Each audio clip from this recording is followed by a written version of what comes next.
Well, everyone, I'm excited for this next panel because we actually have a first. We have royalty on stage. That's right, JJ King from Beachside Rentals is here to join us today. He's the CEO and founder of his property management company, along with Simon Seroussi, who is the co-founder of two businesses. He is joining us to talk about SuiteOp, which is his business. I talked about this a little bit yesterday. He originally started with SoSuite, a property management business, and then built to the Guesty API his own system called SuiteOp that he now sells to other Guesty users to help them scale up their business and help with pre-stay security and other factors that I'm sure he'll talk about today. Also happy to introduce, making her guest of all debut, a long-standing friend and Guesty co-worker, Meghan Connor, our head of business programs. They're going to be talking through today about the importance of connectivity in your tech stack. So not just what is in your tech stack, but how well is this connected. This honestly isn't something isolated to the short-term rental industry. This is a very common thing that sometimes people will actually only use a specific product, not for the feature set that it has, but because it has a really good API connection to another tool that they use. So this is a really interesting panel for you guys if you're looking to build out that tech stack so you know what to keep an eye out for and how to kind of figure out who's the right fit for your business. So please welcome to the stage our next panel, everyone.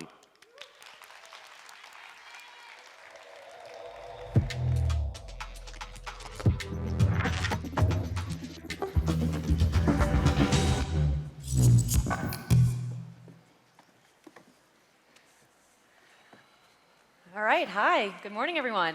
Day 2, let's do this. All right, now that the stage is set, I'm gonna set the stage on our fireside chat. First, Meghan, I know Keegan gave us a little bit of an introduction. I'm the head of business programs. So I actually started with Guesty back in December of 2020 as a CSM and have kind of moved my way up working with our add-on team. So little selfish plug, if you see anyone in pink, come find us, happy to talk about our add-ons. We also have JJ King here. He's been in the industry since 2016. He manages over 300 properties and is the co-founder of Beachside VR. And we also have Simon, industry since 2018. We got 400 properties at SoSuite and SuiteOp since 2023. So a little bit about our session today, talking a lot about tech stack.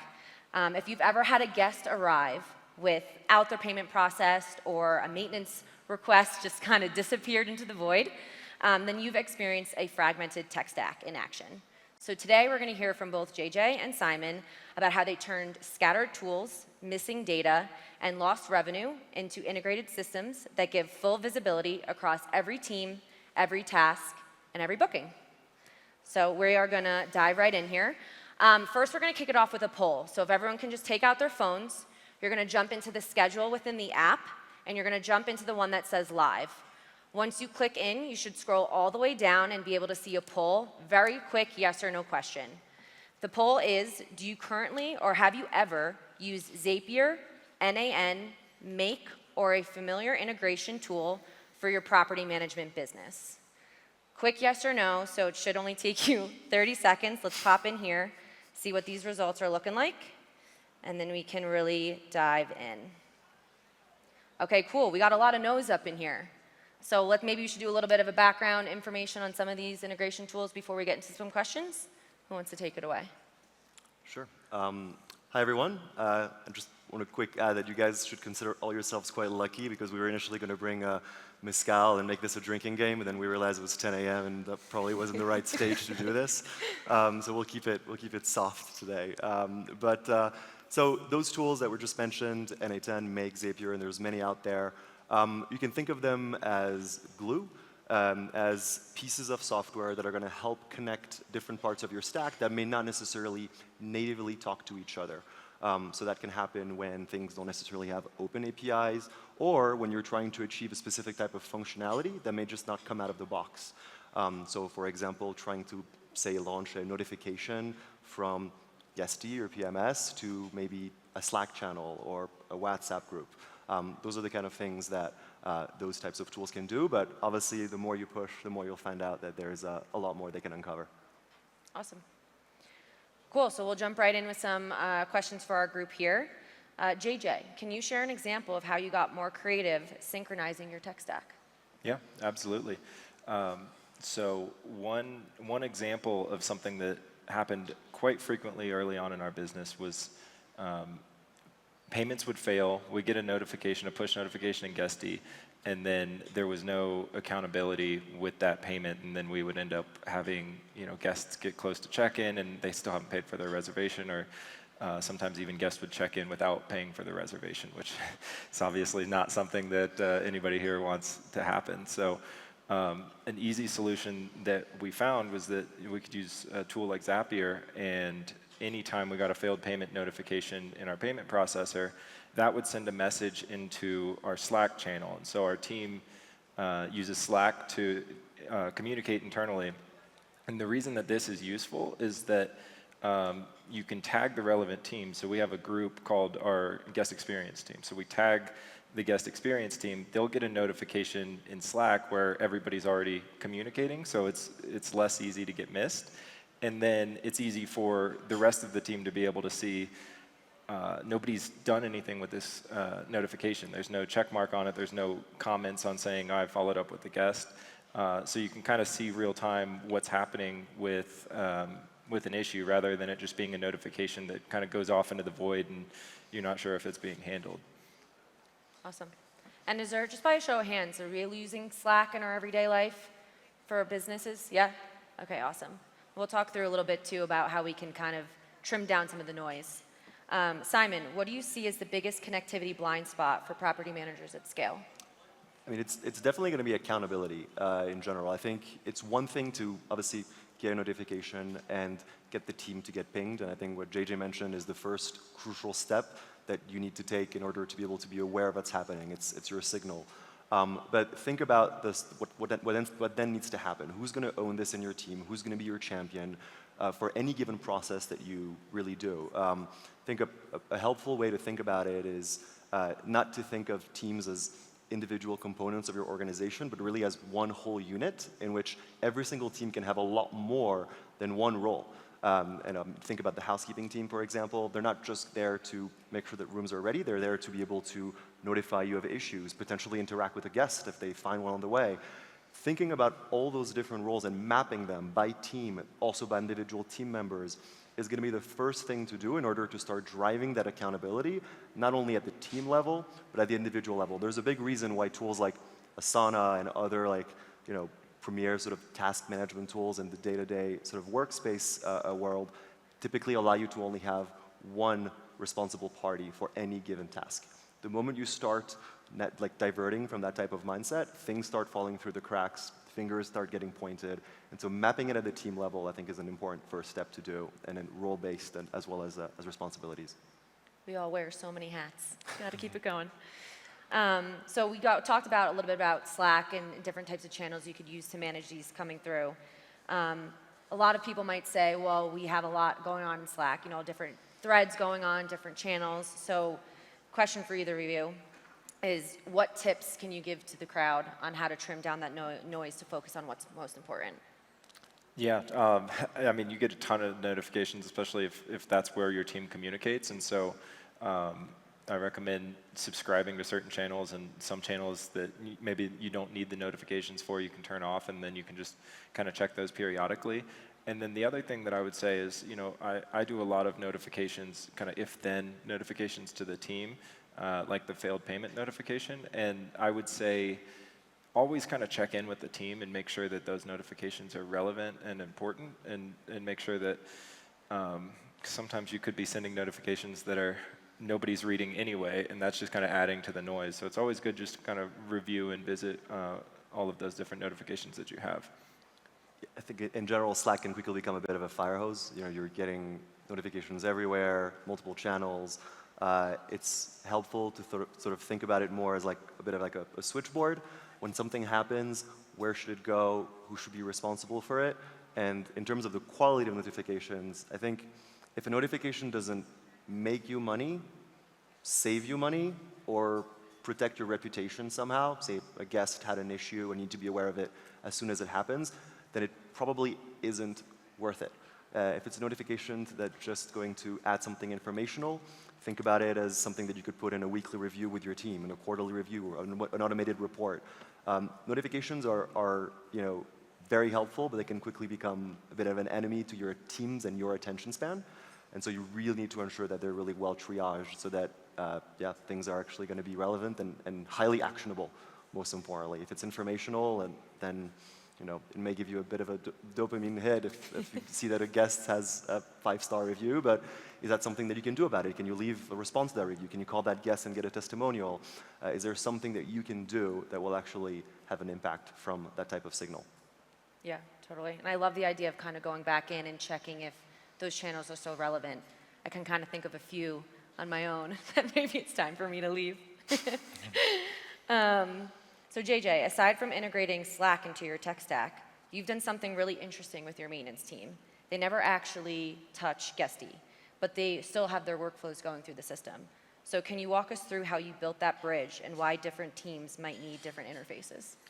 Yeah, sometimes there's different technologies that certain team members just don't need to access at all, right? Guesty is one of them where our maintenance team really just needs to know very specific information. They need to know what's wrong at a property, and they need to know how to get into the property, right? So we actually used a tool called Airtable, which is kind of like an Excel spreadsheet on steroids, and you can build apps on top of those spreadsheets. And so using the Guesty API, we're able to sync in all of the reservation information, all of the property information, and then we actually have our own ticketing system built there. So all of it's using API and using other tools like Zapier to be able to kind of link certain things. So anytime an issue comes up, our guest services team can just submit a form, and then that form will then create a ticket, and we're able to assign it out to the maintenance team through there. And the benefit being that it's just this super simple screen on their phones that the maintenance team's able to see that's like, okay, I have 5 tasks today, and that's all I need to worry about is going to these 5 properties and handling these things. Awesome. Is there anything you wanted to jump in on there? Yeah, I mean, I think in terms of like tooling, not only not every team needs to look at every tool, but every team also has needs to have different exposure to those tools based on tech savviness, but also informational overload. If you're sharing a ton of data with your maintenance team that they don't need to see in order to get their job done, it's only going to impede their ability to actually get it done in a focused way. So being able to use tools like APIs, and obviously be able to use things like Zapier, off-the-shelf tools, SuiteOp, et cetera, is going to be extremely helpful. I think in general, there's a bit of a fear in using those tools, but there's many different ways to approach them without a tech background, especially in 2025. I was actually going to say, I think that's sometimes the response there is, I'm not technical, I don't know how to implement this, I can't code it. So what would you say to someone who thinks they need to learn coding to build these connections? I mean, you definitely don't need to code. What you need to do is think about where your leaks are. Think about your org, and this is maybe a subtle reference to JJ now being known as also the man with the guest that caught a big fish. Think about your org as like that unit, that boat where you are going to have different parts that are going to do different things, and different parts that are going to help you achieve different signals. You're going to have your depth sounder that's going to tell you how deep you are, your wheel that's going to help your operations team know where to go, and in that boat, there's always inevitably going to be things that you can fix. In your organization, there's always going to be leaks, things that are missed, things that are not getting enough attention. So the first thing here is identifying those leaks, and then there's so many drag and drop tools out there that'll help you achieve it. Some are more complex than others, but none of them are out of reach for someone that does not have a tech background. Make and Zapier are good examples. If you want to go a bit deeper, try something like NA10. Most of those things are visual tools, and with the help of a good LLM at your side, you can usually get those done pretty easily. A friendly tip for something like NA10 actually, which sounds sometimes a bit tough because it's a bit more a tool that allows you to do things a bit more advanced. You can quite literally write in plain English in ChatGPT, create an NA10 workflow that's going to pull from this particular API and you share documentation and notify me of this and create a form for that team, and it can actually create it for you, and then you can just paste it in the tool. So there's just so many things out there that will help you, crack the code without having to actually code yourself. You don't have to become engineers, and you don't necessarily have to always hire engineers in order to achieve this. Thank God. Yeah, I was just going to add to that as well. Zapier has natural language as well, so you're able to just write in there. An example of one that I did was every time I get a Google review, I want to respond to that Google review using AI. And I mean, it just makes it just by saying that sentence that I said right there. So there's definitely no need to be overly technical. And I think all of us in this room have a kind of special advantage in that we have the business knowledge of what we want to happen, and we're living in an age where we can just tell that to an AI, and then it can make it. So I think that's a skill set that is super important at this day and age, is to be able to know what's possible and how you can do something, but not necessarily, you don't need to be the one that is doing it. Yeah, we're definitely in a new, think about it as like a new era where, 5 years ago you absolutely needed a plumber to fix your sink if there was a leak. Now, if you have identified it and you can actually spell it out, there's a good chance that you can at least put a stopgap together and a solution that's going to help you move forward. The business leaders today that really can understand use cases in their organizations, the managers, but also individual contributors, are able to put those things into actions using tools like these. So then I think the next question here is, the teams can already be stretched thin. How are you actually making this happen today? So, I mean, those things are, helpful, and they can sometimes feel like magic. We've all seen this with whether it's natural language models, but you still need to carve time, and that needs to be part of any organizational culture today. AI, using different tools that are going to help you sync your things, your organization, and your different toolings. Those cannot be just a piece of what you do. They have to be absolutely central, and you need to, if you have too many meetings in your day, carve time out in order to do that. The second thing I would do is always name a champion, and ideally one per team. It's one thing to tell everybody we should all start using those tools more, and please identify leaks in the business that can demand more attention. I think from a cultural perspective, it's always going to be easier to go back to what is the one individual that is going to be able to carry this initiative forward, that is going to be able to actually drive that accountability.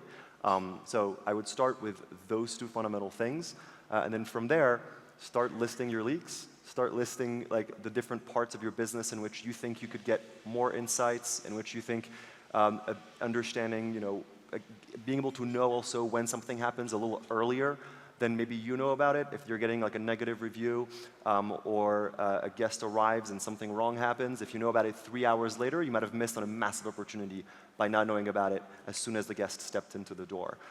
So it's not just about what, it's about when it happens and also who can action on it. Think about that timing, because I think expectations have fundamentally changed.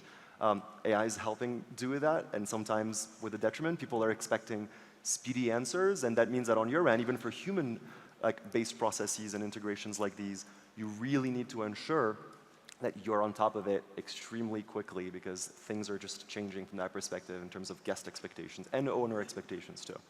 Totally. I feel like now is the time to take action on it too. You're learning a lot in these sessions, and so I think game plan when you get home is kind of write down the next steps to action a lot of what you're learning here on this trip. So JJ, where should someone start if they're drowning in communication chaos right now? What are some concrete steps that they can actually implement for fast impact? Yeah, I would say, a lot of us use a lot of different apps, whether it's a task management, your property management system, your internal communications. There's a bunch of different apps going around, and what happens is you have communication sometimes in these different places. I'd say choose one place that is your place to be accountable, right? Your place that everybody knows that they need to check that spot first, and then if there's other notifications somewhere else, those are kind of secondary. And so that's what we've used Slack for. So of course we have notifications in Guesty and all these other places, but really the most important notifications are coming in Slack. And so I think kind of choosing a central place to know, this is what you need to be paying attention to is super important. And then I'd also say some of the stuff we're talking about might sound kind of like over your head or like maybe a little too much. I'd say pick just like one thing, like one small thing that you could do that it's, if this happens, then this happens, right? Like keep it super, super simple and just try to do one small automation, and then you can always build more, because it's overwhelming when you start thinking about all of these different things that you could do, and then you get this crazy idea, and then before you know it, you've spent all day and nothing works. So I think it's also okay to it's okay to fail with some of that stuff. It's always a learning experience. But I think if you could just get your feet wet and just do one small thing, other things will kind of follow after that. Yeah, that's how I feel about cleaning my apartment. Got to Yep. start with one thing and work my way up from there. And last question for Simon. For someone who wants to start small but see results, what are some of your recommendations for low effort, high impact wins? Yeah, absolutely. So I think about all the things that you may potentially already be doing also today, and how a small incremental way of doing it, by doing it faster, getting it to the right team member at the right time, will actually help achieve the outcome faster. I mean, we're obviously in a place where, in a business where you can't afford, waiting an hour or two to answer to a guest who had a maintenance request and then solving it the next day. Pick one particular problem that doesn't have to come back regularly. Just pick something that happened last week in your business. Look at one use case, just as JJ said it in this case. Like, don't wait for perfection here. Don't wait to map out an entire process and your entire org. And see how that one use case can be improved a little bit. It won't change your business overnight, and that's not the goal here. But what it will do is actually give you a taste of what's achievable with some of those tools. It'll demystify it. It'll help you be a bit more comfortable with it. And that's the first step that you need to take to drive that culture within your org, to name those champions and then start identifying more of these. So missed payments are a good example. Last minute bookings are another one. Like, those guests typically have a little bit more issues. They may be in a rush to get in, and so they may not read your messages. How can you make sure, and find a way to do that, that every single guest who's booked with you has read what you've sent them? Find a tool that allows you to do that really well and efficiently and regularly. So think about all those different things. Pick one that happened recently that could have been improved. Start there, and then I think things will flow naturally from there. Awesome. That's it. Thank you guys so much. JJ and Simon.